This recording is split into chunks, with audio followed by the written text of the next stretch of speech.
Bem-vindos ao programa Um Fato, Duas Visões.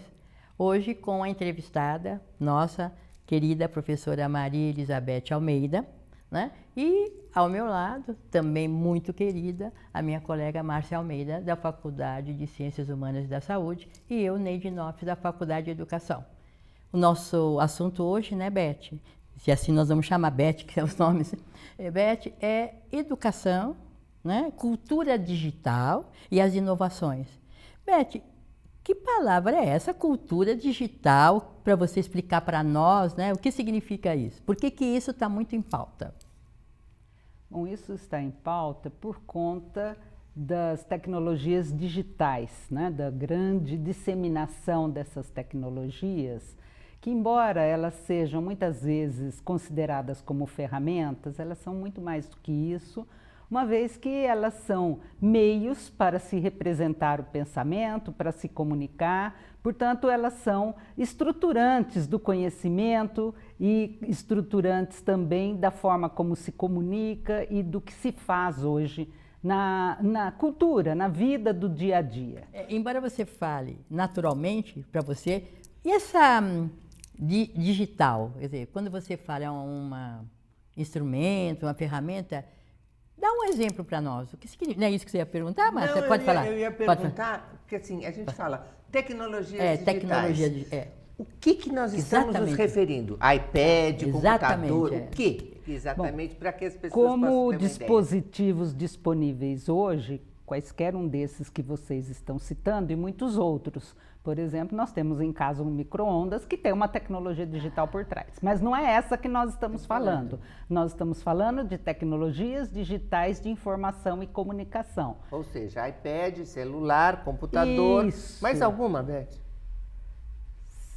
iPad, celular, computador, netbook, né, muito usado, tablet e outros que daqui a 6 meses talvez tenhamos em mãos e nem sabemos quais são. Okay. Entretanto, a palavra digital vem mesmo da própria concepção original do computador, desde quando foi concebido lá por Alan Turing, que trabalha com dígitos 0 e 1. Então, todo o processamento que se faz num computador é a partir dos dígitos 0 e 1 e daí a denominação tecnologia digital. Mas isso o usuário não precisa se preocupar. Certo. Ele trabalha com as interfaces. Não é? Interface, você quer dizer o produto que eu tenho na mão. Não só o produto que é o dispositivo, como também o que faz com que ele funcione, ou seja, o software, o aplicativo, o sistema, os recursos, as ferramentas, né, dos ambientes virtuais, por exemplo, tudo isso é o que faz com que essas tecnologias estejam a serviço da informação e da comunicação. E daí a denominação tecnologias digitais de informação e comunicação. E às vezes de desinformação. Também de desinformação, ou seja, de informação inadequada, não é? E é isso que vem provocando um olhar mais cuidadoso sobre as tecnologias, porque para que você possa efetivamente se apropriar das informações que ali estão, você tem que ter um senso crítico para poder julgar, para poder selecionar. Agora, no dia a dia, você tem acesso a tudo isso e vai, né, intuitivamente selecionando o que lhe interessa e, sobretudo, o que é mais interessante, você passa a ser um produtor de informação. Eu vejo hoje, Beth, que, por exemplo, mesmo na rotina de uma casa, o celular, o tablet, enfim, receitas, movimentações. Eu tenho uma pessoa, por exemplo, que ela vê toda a parte de etiqueta pela informação. Então, tem uma informação que ela é vista e transferida rapidamente para o cotidiano. Mas você está falando que nem tudo que está na informação é verdadeiro. Quando você fala, tem que usar crítica, tem que selecionar. Como a pessoa pode, de repente, como lidar com isto? Porque nós temos um esforço para falar isto é possível, isso não é possível, isso é apenas uma divulgação, porque está tudo muito misturado. Que pista você dá para as pessoas comuns? Então, isso significa que a educação se torna cada vez mais necessária justamente para que as pessoas possam não só saber buscar informação, porque não é simples também você saber buscar informação por meio dessas tecnologias. Não é um processo linear de busca, mas não só saber buscar, como saber selecionar e saber articular diferentes informações para resolver os seus problemas da vida. Então é uma ferramenta que precisa ainda de uma pessoa, vamos dizer, do processo educativo, de um profissional que possa ajudar nessa seleção, entendeu? Uma coisa que funcione sozinha. Precisa de alguém. Mais do que isso, né? Viver no mundo de hoje exige que você tenha um certo preparo para lidar com o que o mundo oferece. Caso contrário, você é um excluído. E a tecnologia digital, ela também faz parte da inclusão social da sociedade. Tem uma crítica que se faz, né, que eu queria saber a sua opinião, que é o seguinte, que essas tecnologias deixam o sujeito muito sozinho, nem é excluído, sozinho. Individualizado, ele fica lá mexendo, fica muitas horas, ele perde a socialização. Como você vê isso? Essa crítica, ela existe diante de qualquer tecnologia. Quando se falou na escrita, quando surgiu a escrita, se dizia a mesma coisa. Recentemente nós vimos isso acontecer, recentemente eu digo uns 30 anos. É recente, nós na história da humanidade. Nós vimos isso acontecer com a TV, e a TV veio, ficou... E a educação sequer se apropriou dela. E hoje, quando você navega aí pelos canais de TV, você vê que tem coisas importantíssimas, né? Você tem reportagens, documentários, que são essenciais para a gente se situar na vida hoje.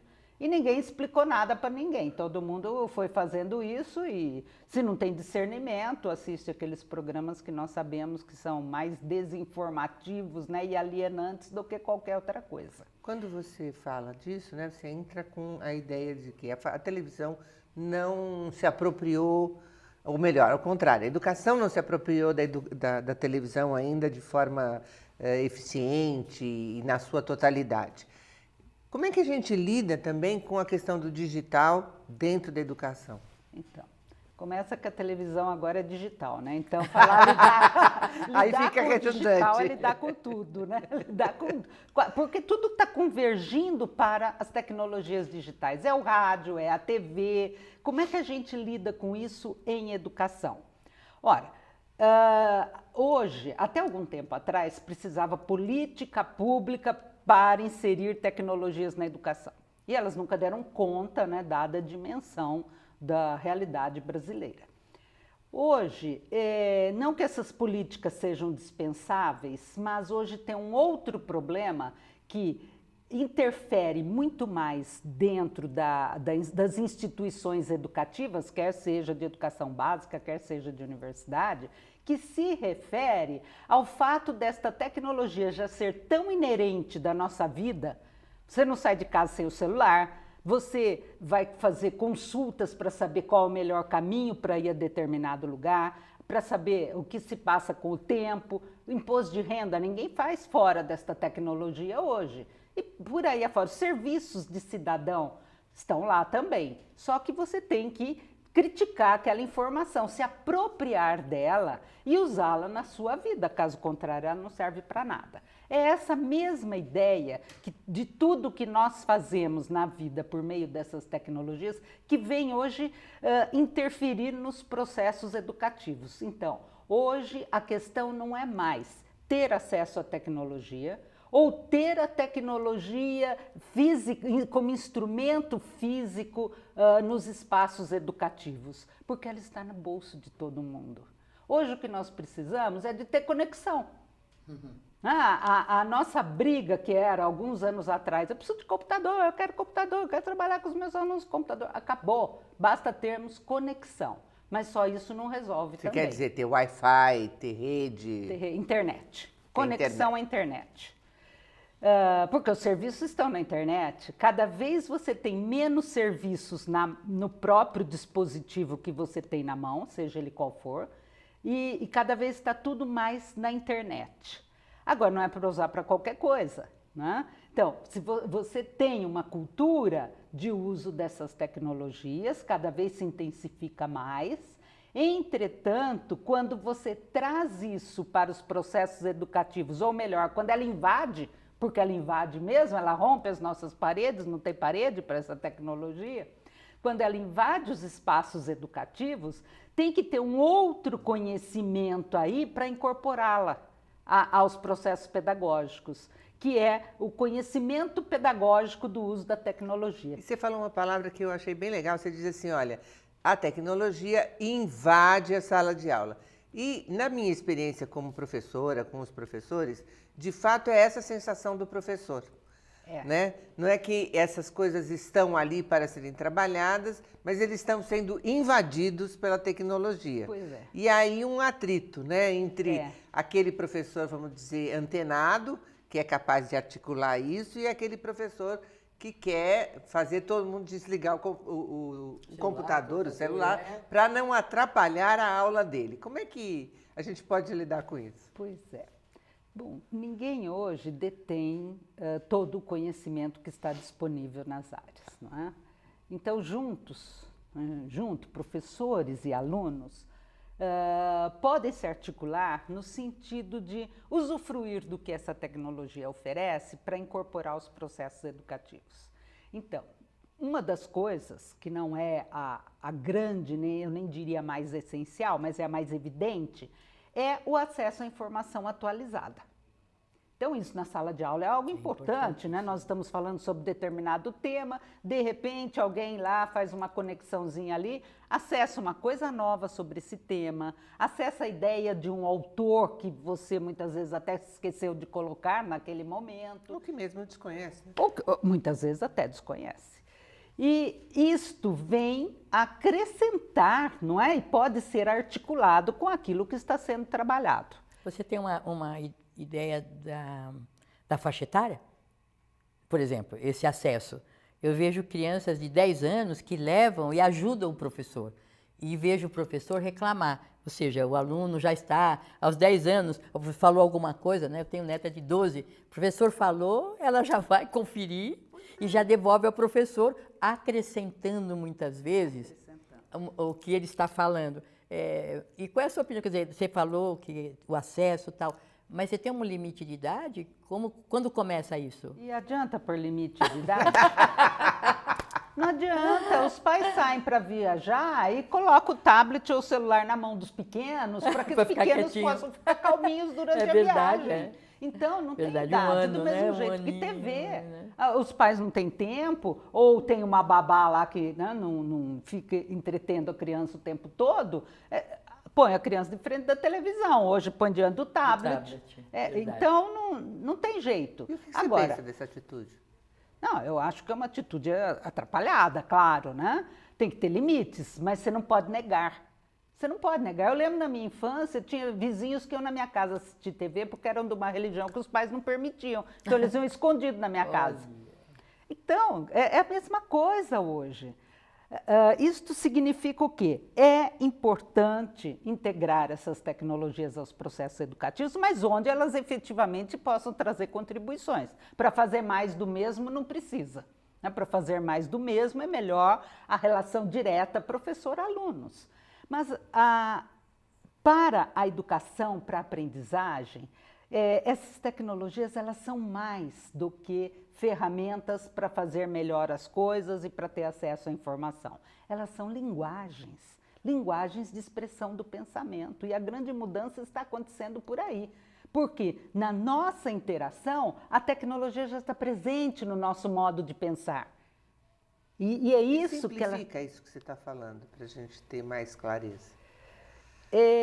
Hoje nós pensamos de uma forma que a gente incorpora o que pode tirar desta tecnologia e pode até representar aquilo que nós queremos, se comunicar com o outro de uma forma diferente do que fazíamos antigamente. Porque um dos exemplos que a gente tem, ou uma das queixas que a gente tem, é que quando você trabalha com a tecnologia, as pessoas estão perdendo o português, estão perdendo a forma de se expressar. Vai na direção, isso que eu estou falando, parece para mim que vai na direção contrária do que você está falando. Vai. Né? Porque aí põe VC, belê, vai se... Claro. Reduz a língua. Reduz o número de caracteres. Então, eu queria te ouvir nesse sentido. Tem dois sentido. aspectos aí. Primeiro que a nossa língua é uma língua viva mesmo, então ela está sempre em transformação. Segundo, que há gêneros diferentes de se comunicar por meio dessas tecnologias. Cada recurso, você tem uma forma diferente de se comunicar. Agora, quando você está na rede social, a comunicação é muito mais um relacionamento quase que oral. Embora você digite, né, esteja escrevendo, mas é uma oralidade que se transmite por meio da escrita. E do mesmo jeito que a gente come palavras quando está falando, você come palavras quando está escrevendo, porque é mais oralidade. Então, agora, se você está trabalhando, utilizando um outro recurso, utilizando uma planilha, por exemplo, né? A representação do conhecimento é feita por meio de números e fórmulas, é outra forma. O e-mail é outra forma.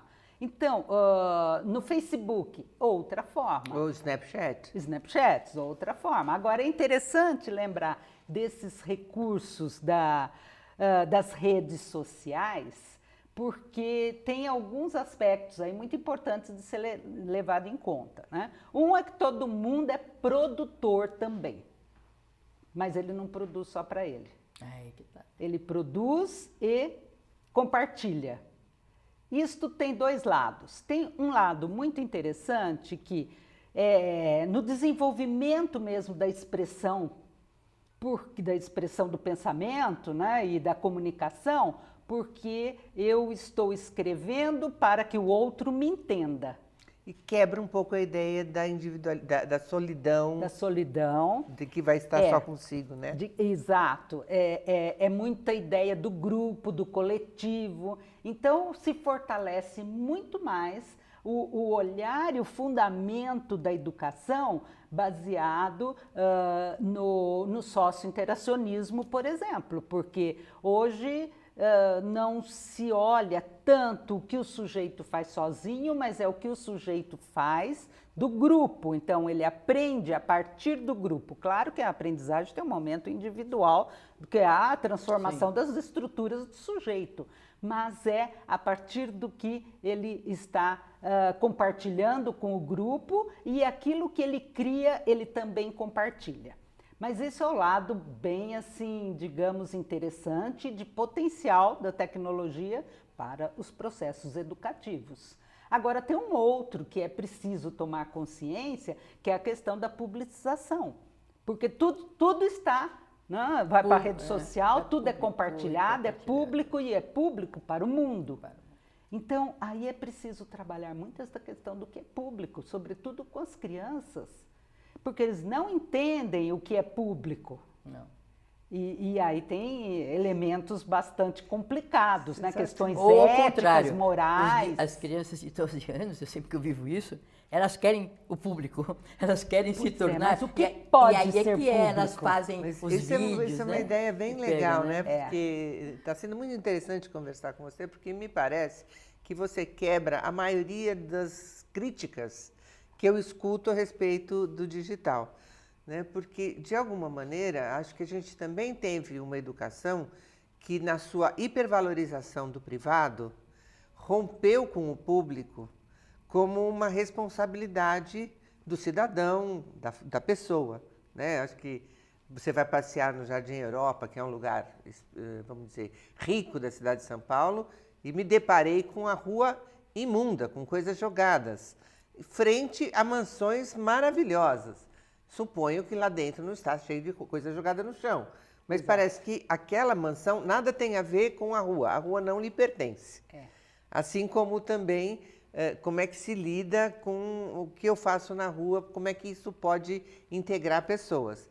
Então, quando você fala, me chama a atenção essa ideia, né, de que talvez a gente possa utilizar para a revalorização do público. Isso já está acontecendo, né? Esses movimentos sociais, eles se fazem e se constituem muito rapidamente porque tem esta tecnologia que permite a comunicação instantânea, a mobilização das pessoas de uma forma tão intensa. Eu me lembro bem de 2013, mal acabava o movimento, a gente pensava, bom, acho que vamos passar uns 3 dias sem problemas no trânsito. Não, o dia seguinte já tinha outro, porque as pessoas se comunicam muito rapidamente.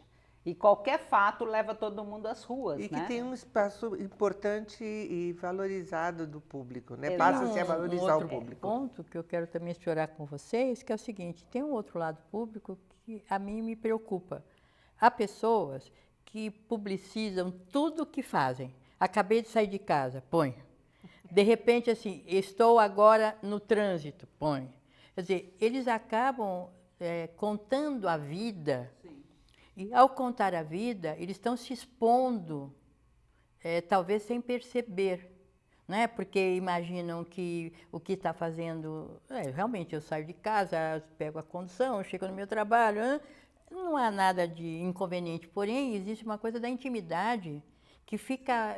Não sei, Beth, eu acho que não está tendo, às vezes, discernimento do lado contrário.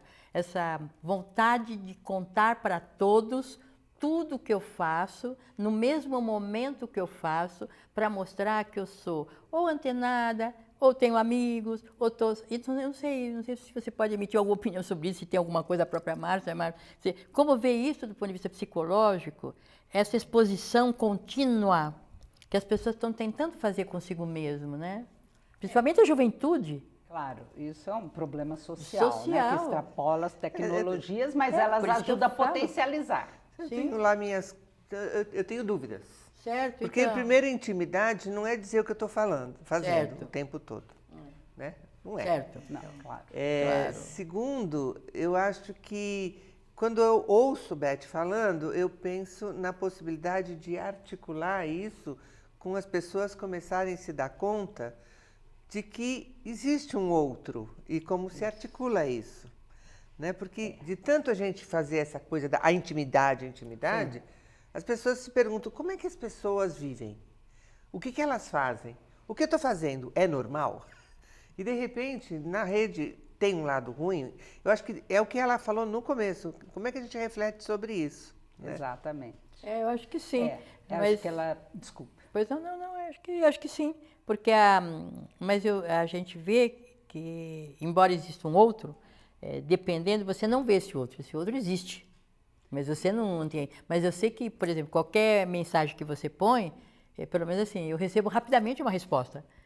Eu fico até surpresa, rapidamente. Então, realmente, as pessoas estão ligadas. Estão ligadas. E elas estão começando a ter noção do que é possível, né, encontrar. E isso fortalece algo que já se falava há muito tempo, mas hoje isso está mais fortalecido, que é a autoaprendizagem também. Não é? Então, se eu preciso aprender determinada coisa e eu tenho uma necessidade urgente, eu posso buscar isto na internet, eu vou encontrar. Tem orientação, cursos de tudo. Curso, claro, instrucional, autoestudo, mas se é uma coisa muito delimitada que eu preciso, eu corro atrás e resolvo rapidinho este meu problema.